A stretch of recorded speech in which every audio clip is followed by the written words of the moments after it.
கர்த்தருடைய பரிசுத்த நாமத்துக்கு ஸ்தோத்திரம். உங்கள் யாவரையும் ஆண்டவராக இயேசு கிறிஸ்துவின் இனிதான வல்லமையான பெரிதான நாமத்தினாலே நாங்கள் வாழ்த்துகிறோம். கர்த்தர் உங்கள் ஒவ்வொருவரையும் ஆசீர்வதித்து காப்பாராக. நமது மெய்ப்பனின் குரல் ஊழியங்களின் சார்பாக எங்களுடைய வாழ்த்துதல்களையும் வணக்கங்களையும் நாங்கள் தெரிவித்துக் கொள்கிறோம். பிரியமானவர்களே, ஒரு உண்மையை நாம் சற்றே சிந்தித்து பார்க்க வேண்டும். நாம்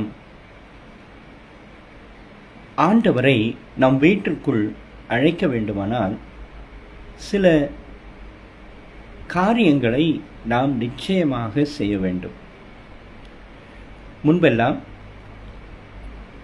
அதிகாலையில் வீட்டின் மக்கள் எழும்பி வாசலை பெருக்கி துப்புரவு செய்து வீட்டை தூய்மைப்படுத்தி குப்பை கூளங்களை எல்லாம் அதை சேர்க்க வேண்டிய இடங்களிலே சேர்த்து ஒழுங்குபடுத்தி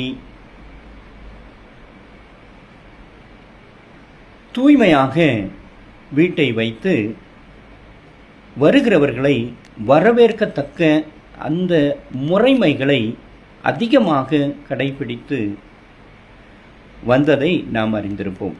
ஆனால் இன்றைக்கு அப்படி அல்ல. எல்லாவற்றையும் அப்படியே ஒதுக்கி ஓரம் தள்ளி மூளையில் சேர்த்து ஒதுக்கி வைத்து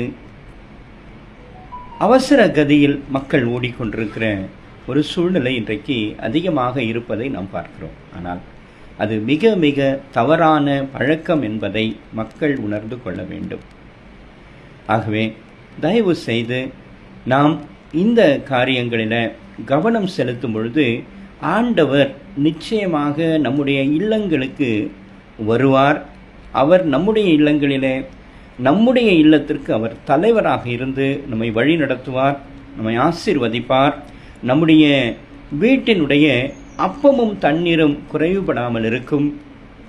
எண்ணெயும் மாவும் குறைவில்லாமல் அநேகரை போஷிக்கக்கூடிய அந்த விதத்தில் அது இருக்கும் என்பதில் சந்தேகமில்லை. ஆகவே பிரியமானவர்களே, தயவு கூர்ந்து இப்படிப்பட்ட காரியங்களை நாம் சற்று கவனம் எடுத்து ஒவ்வொருவரும் இந்த காரியங்களுக்கு முக்கியத்துவம் கொடுத்து வாசலை பெருக்கி துப்புரவு செய்வது மிக மிக அவசியம். இன்றைக்கு கிறிஸ்தவ குடும்பங்களில் இது போன்ற காரியங்கள் இல்லவே இல்லை. யார் சொன்னார்களோ யார் செய்தார்களோ என்று தெரியவில்லை. வாசலை பெருக்குவதே இல்லை, தூய்மைப்படுத்துவதே இல்லை. இது மிக மிக தவறு என்பதை நாம் அனைவரும் உணர்ந்து இதற்கு முக்கியத்துவம்